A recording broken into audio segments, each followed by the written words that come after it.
Swashbucklers, you're listening to Under the Crossbones, episode number 76.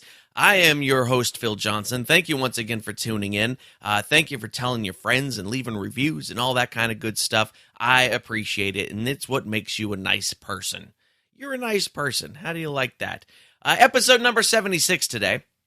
Fun fact about the number 76, it was the number of trombones leading the parade in The Music Man. You know, the song 76 Trombones. By the way, side note, as somebody who has arranged for horn sections before, a lot of trombones. 76, that's quite a few trombones.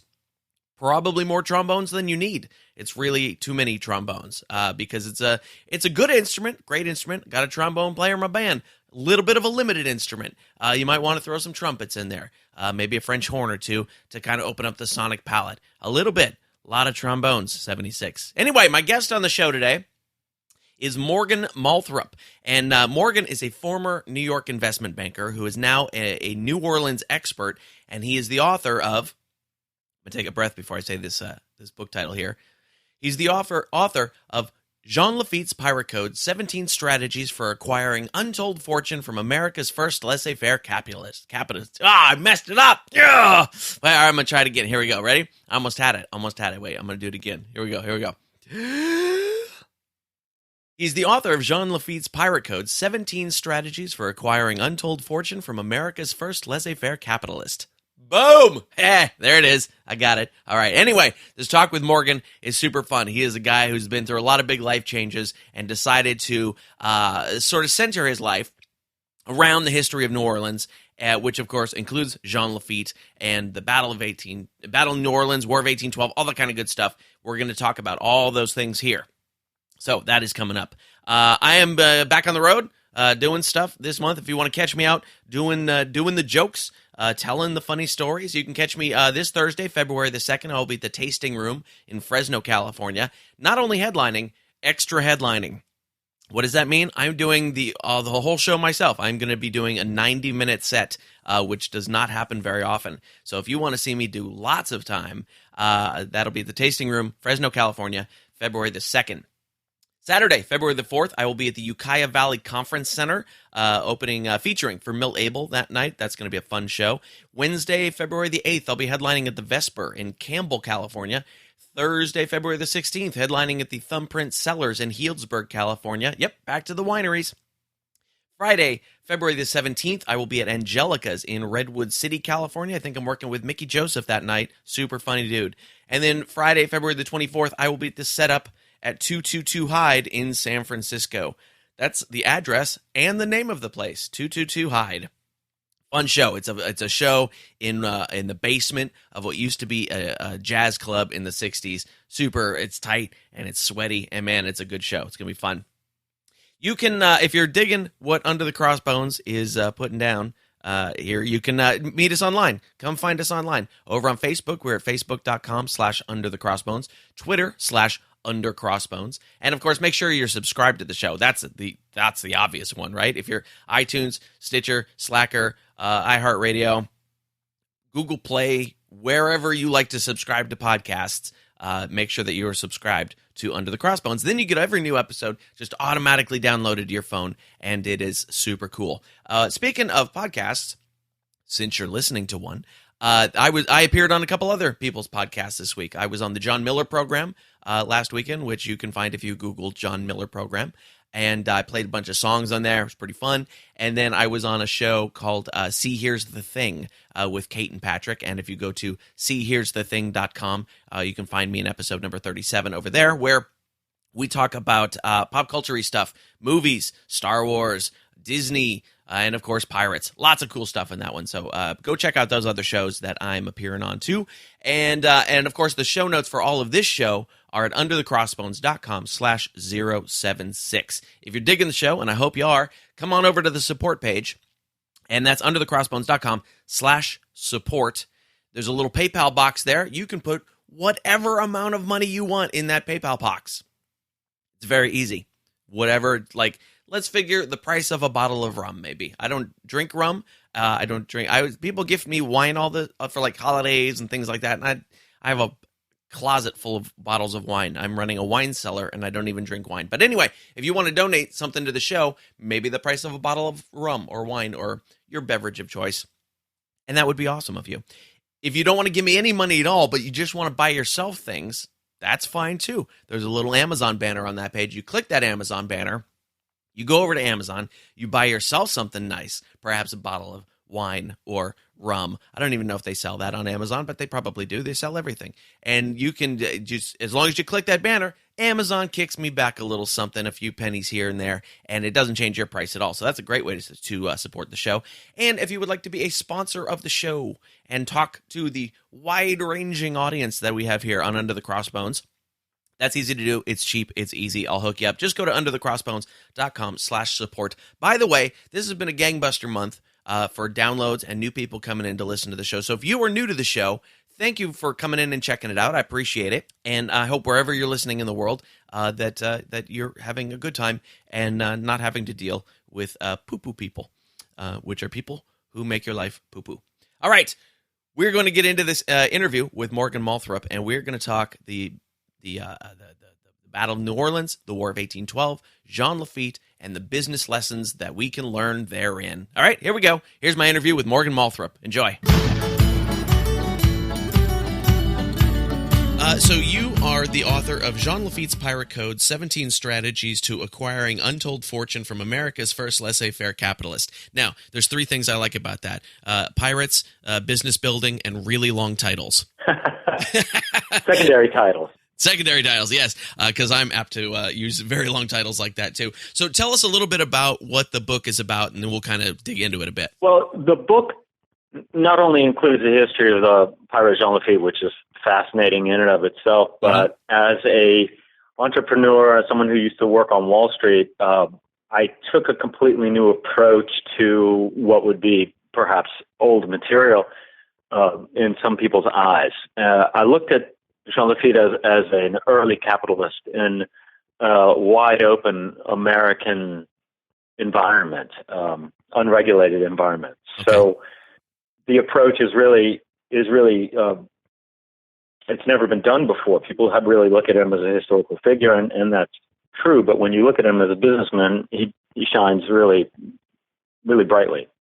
Absolutely. And a lot of what we talk about on this show is sort of the golden age of piracy stuff. Jean Lafitte obviously is fairly well after that. Can you give us the thumbnail description of Jean Lafitte and his career and his sort of time period and what's going on? That's correct. He was a pirate of the Caribbean, and he would be perhaps the last great pirate of the Caribbean.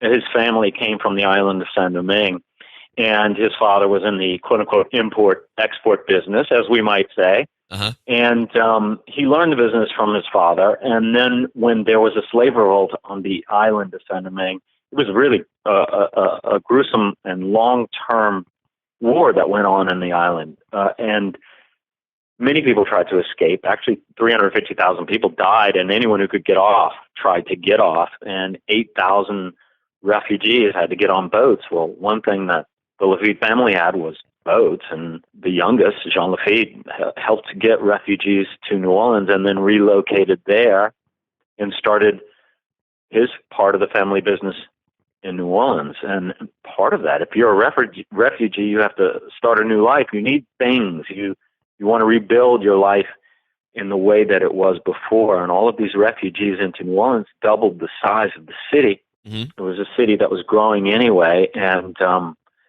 there was a great thirst for luxury goods here, and that's what he supplied in New Orleans. And he was able to do so by cornering the market and creating and capturing the distribution system and making a completely vertically integrated system. Okay, what would luxury goods have looked like at that point? Well, you have to think about this particular era, and I know your audience understands this. The ships that were going from Europe to the New World, many of them were Spanish galleons that were supplying the Spanish colonies. Since 1492, there were Spanish colonies, and around the Gulf of Mexico, and so all of those little towns and all were full of governors and militiamen who had made it, and now they wanted pianos and chandeliers and rugs and all of the things that made them feel like that they were, wealthy. And so all of those things weren't made necessarily in the New World. They wanted the things that were made in Italy, and they wanted spices that came from the Orient, et cetera. So all of those things were coming across. Okay. Also, some of the ships were filled with enslaved Africans, and we can't discount the fact that was part of the quote unquote luxury goods market. That was a part and parcel of what Lafitte was doing. Then where does he? I mean, he's sort of thought of. He's an interesting character because he's a hero to some and a criminal to others. How did you reconcile some of that into let's learn some business lessons from this guy?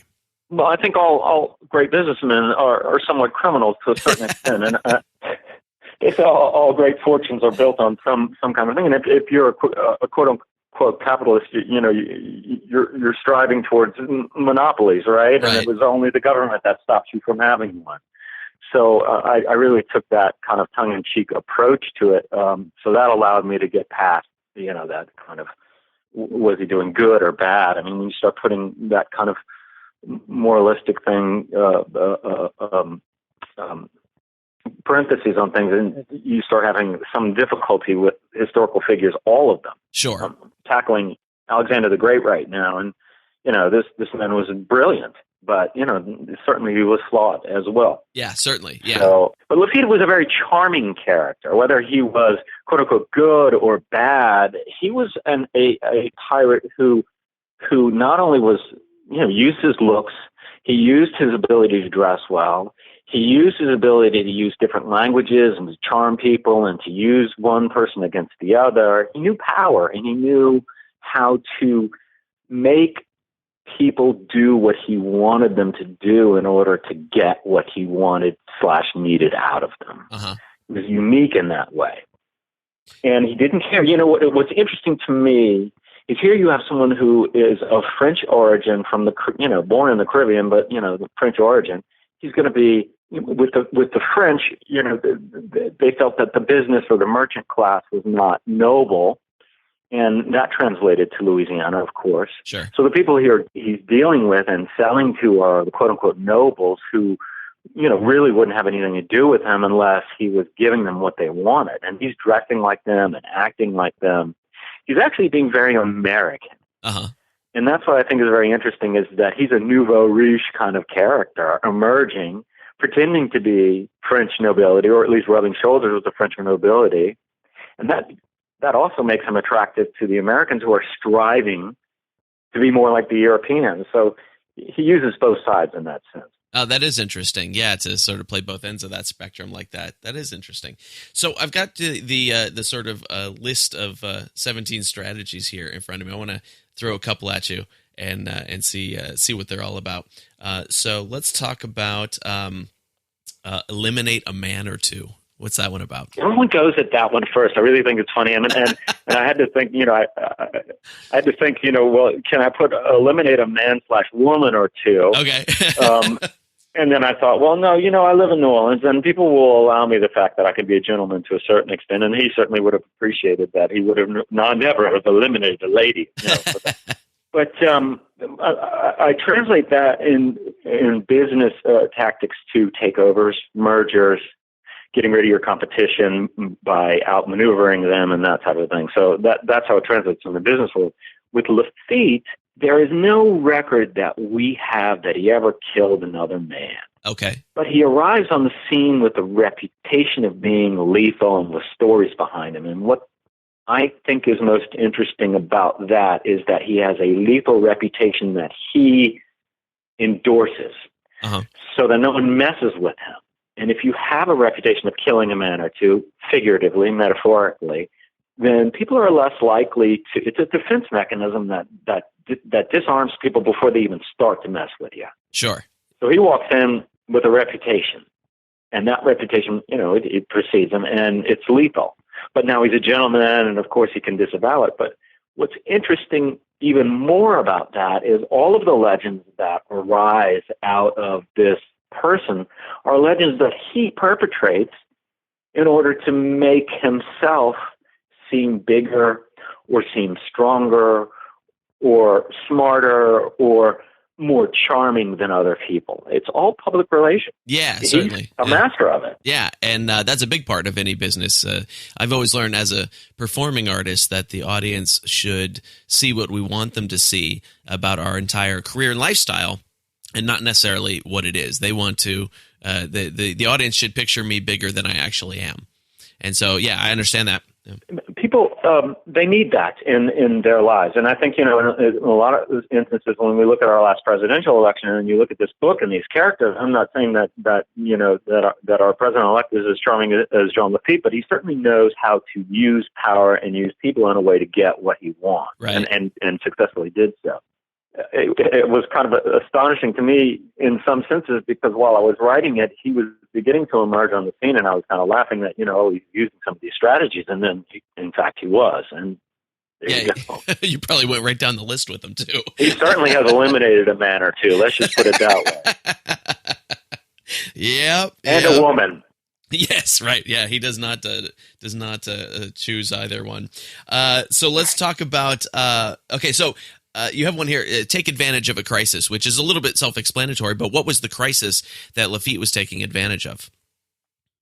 Several. One of them, first, the slave revolt in Saint-Domingue was a terrible crisis that it could have crushed his business and crushed it right there. Mm-hmm. The second thing was he arrives in a New Orleans that is in transition and in chaos, and it's a social transition because it's transitioning from being a European city owned by France to a American city, and that creates, that means you've got new top dogs and a whole new social structure, and that creates chaos. And you also have refugees coming in, which is a crisis, and we know about that crisis now. Uh-huh. It doubles the size of the city. I have 8,000 people coming to it, so that's a crisis. The city had suffered a fire, which destroyed the entire place, so it was in crisis mode from that. So there were all of these things going on that were perfect business conditions for someone who was going to walk in the way he did. Mm-hmm. It was just kind of a perfect. It was that he was able to see the terrain like a military strategist is able to look at a battlefield and say, "Okay, I'm going to walk into this and manage things this way." Uh-huh. It was like he had that type of foresight, and that's what I think is interesting about him. Yeah, interesting.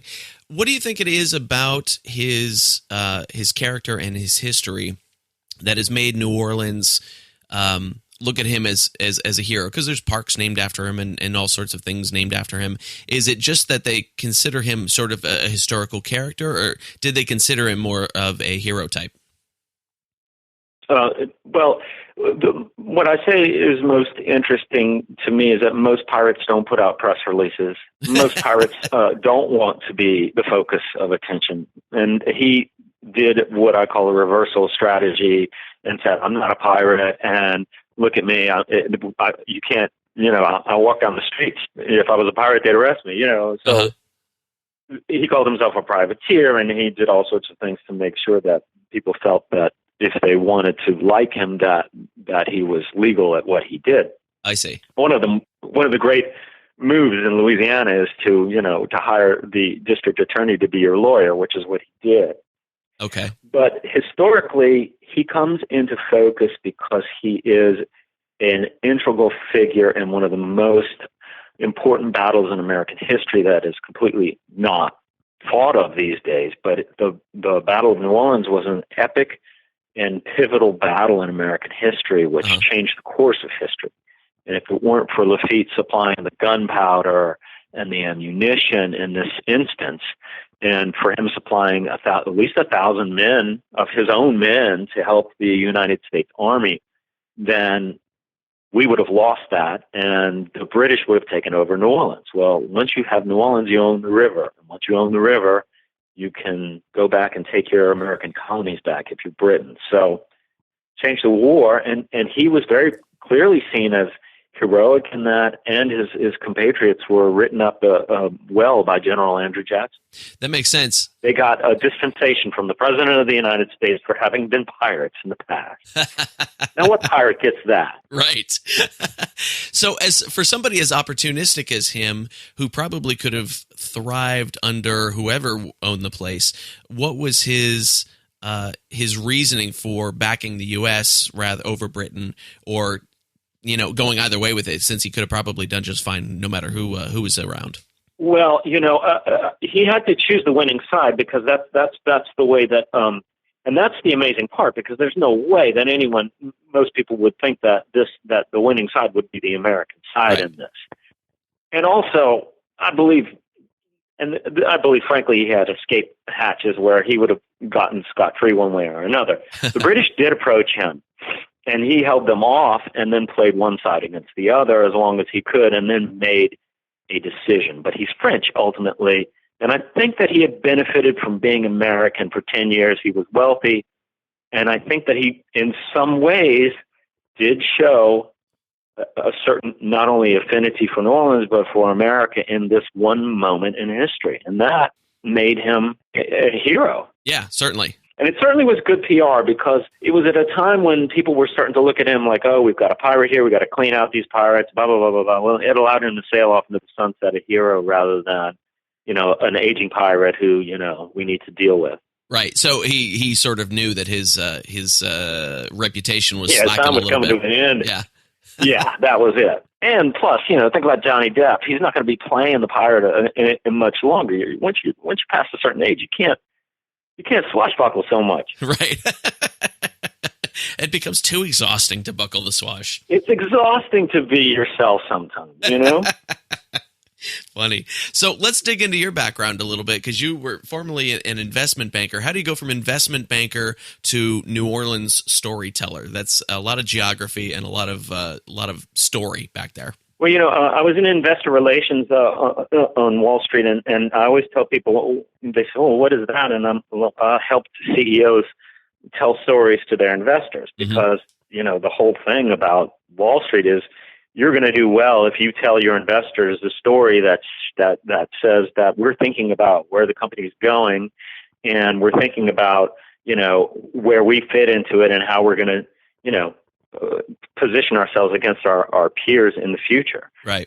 So those are stories, and the more a CEO is able to tell his story, the better off he is against his competitors, or her competitors in that sense. So sure.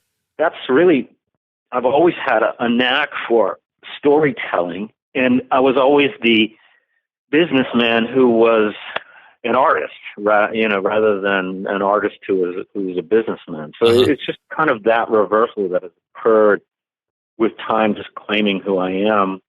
And now I understand, that, what I do is what I do, but it's great to make money from it. It's much more liberating to be the businessman who is an artist, because then people don't really say, oh, he's an artist who's trying to make money off of it.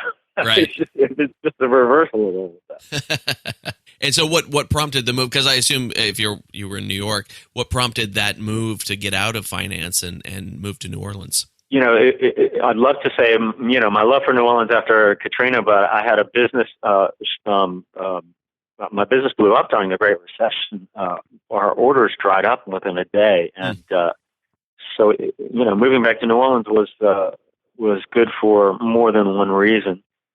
And it certainly it changed my life in a lot of ways, because it made me stop and slow down and kind of deal with where I wanted to be next. And that allowed me to begin writing and doing some of the things that I felt, had been put aside. And what made you choose New Orleans? Were you from there originally? I was born and raised here. I see. Okay. This is, when you're born here, you get a tremendous dose of local, cultural, historical, genetic stuff that kind of brings you back here somehow. It's a very interesting town that you have a love-hate relationship with. It's kind of like a bad love affair that just goes on and on and on, but you're just madly in love. And it's such an incredible town that gets just awfully hot during the summertime. But its history is amazing. Certainly, yeah, definitely. And so you got back into town, and was it? I know you had this storytelling background through finance and things like that. How did you decide on your current business as sort of the guy who tells stories about New Orleans? This is one of those stories. I returned home. My parents have an apartment on the side of the house, and that was kind of where any of the kids ended up if anything like tragic happened to them. And so it was our escape hatch, and I never wanted to have to do that, but I ended up doing it. And in that apartment was a library of books, and the books were all on the history of New Orleans and Louisiana. And, you read a lot when you're in dire straits and you have a little time on your hand, or I did. And I just fell in love with the history of New Orleans again. And those were the stories that were most compelling to me because they brought me back to who I was in so many ways. It was a real interesting, it was an interesting touchstone experience. And then, frankly, I didn't have any money, and there were no job opportunities. New Orleans is a great city, but it's not, corporate America in any way. I couldn't translate my experience there. So I got a job as a tour guide. And if there's anything that makes you have to be able to tell a story on your feet in front of people, it's being a tour guide, because you're looking at their faces, and if you lose them in one moment, and then you see it in their eyes, you got to move that story on. Yeah, absolutely. So I think when you look at great storytellers from Homer all the way throughout history, those are the people who hone their stories every time they tell them. Yeah, definitely. They just get better and better because they tell the same story, but they get better at telling that story each time they do so. Sure, it becomes further refined and edited and punched up and all that kind of stuff. Yeah. Yes, you're correct. And also, as you evolve as a human being, you can add other layers to that story that you understand are there or that you discover are there. Yeah, absolutely. I work as a comedian, and so I go through exactly that same stuff of being able to having to read that audience second to second to see if you're still engaging them or if you're losing them or if the guy in the front row with his arm crossed isn't having it or whatever it is. So the Jean Lafitte book was not your first book. You have two others, right? I actually, I'm working on my seventh book right now. Oh my gosh. My first book was very cultural. I wrote Artist Spaces, which is a book about artists and their relationship to space and environment, and it's got wonderful photographs of great artists lost in New Orleans, and it won all sorts of awards. But I wrote one on the Battle of New Orleans that focuses on Andrew Jackson, who is a very problematic person in American history. Certainly.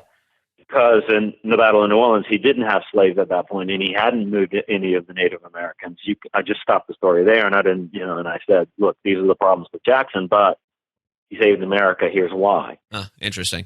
So that one followed on with Jean Lafitte because they worked together in that situation. And I'm doing a show called Creole, of course, here in New Orleans. And there's a book attached to that. And I'm currently working on a book on Alexander the Great, which I can't wait to finish. It's just fun material to work with. Very interesting stuff. Yeah, I'll bet. And he has very little connection to New Orleans.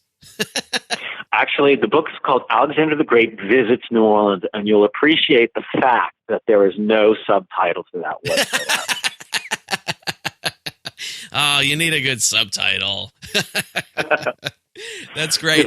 17 strategies that the king used to make New Orleans a better place in the modern world. Fantastic. That's funny. So where is the best place online for people to follow what you're doing and to get your books? Well, you go to ulpress.org, or you go to my company's baratariacommunications.com, okay. And pretty much everything goes up through that. Okay, great. Barataria is where the pirates were, yeah. And it's a region here in South Louisiana. And I have to explain it because we know what it is, but no one else does. And it's first mentioned by Don Quixote in Don Quixote, the book. Barataria was the fabled land that was given to Sancho Panza, and it was fake. It was a joke, and it translates in Spanish to land of the cheap, Okay. and which is what the pirates were able to get cheap goods, right? So anyway, so we're Barataria Communications. We pirate everything. Nice. We work under those rules. So it's that, and UL Press is our publisher, and is our sister publisher, and you can go on to ulpress.org, and it's University of Louisiana Press. So, Great. They're great to work with, and they're our distributors. Fantastic. Yeah, I'll make sure I'll get all that linked up in the show notes for the show.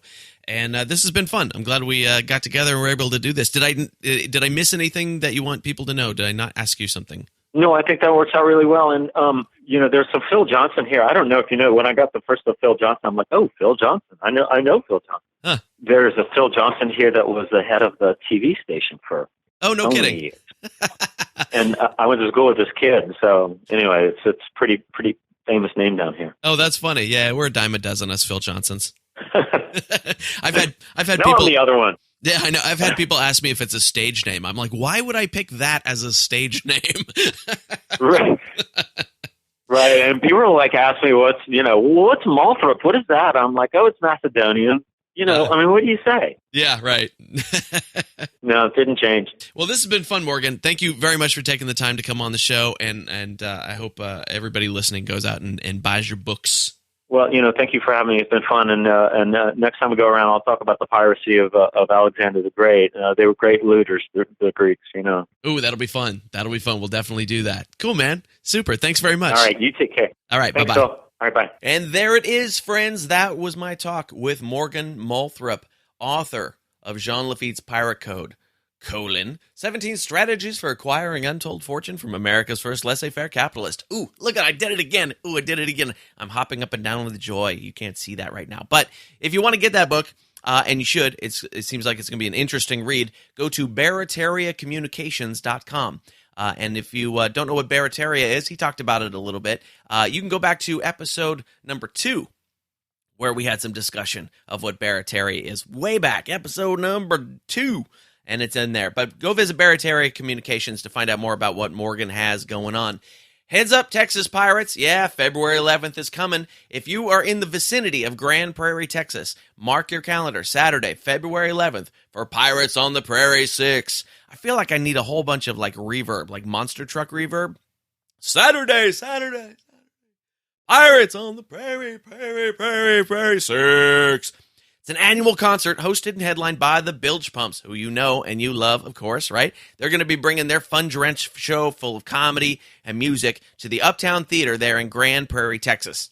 And you can catch my talk with Craig Lutke from the Bilge Pumps over on episode 53 of Under the Crossbones. Sometimes my mouth doesn't work. Today's that day.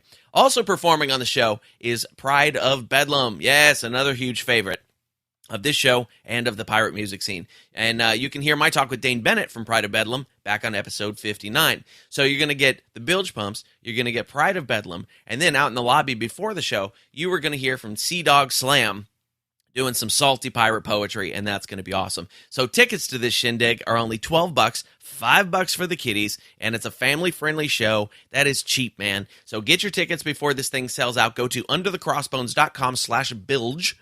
And that is Pirates on the Prairie 6, featuring the Bilge Pumps, Pride of Bedlam, and Sea Dog Slam, February 11th at the Uptown Theater in Grand Prairie, Texas.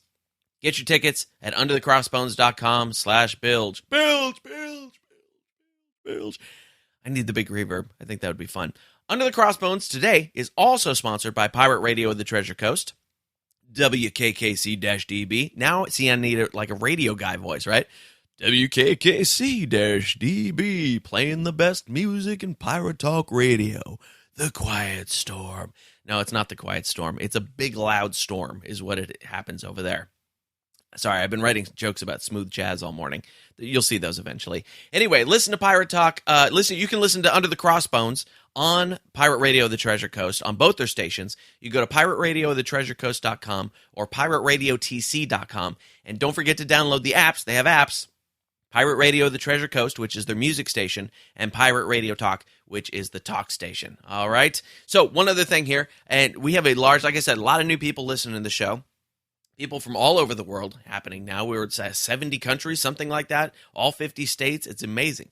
And I need to know a little bit more about you guys, about you listening right there, because I want to take the show on the road. I want to do more live podcasts. I want to find out who I should be talking to, what I should be talking about, all this kind of stuff. So it would help me a little bit if I got to know you better. So the way you're going to do that is you fill out a little survey. It's an easy survey. It's 7 questions. It'd take you 3 minutes to do, if that.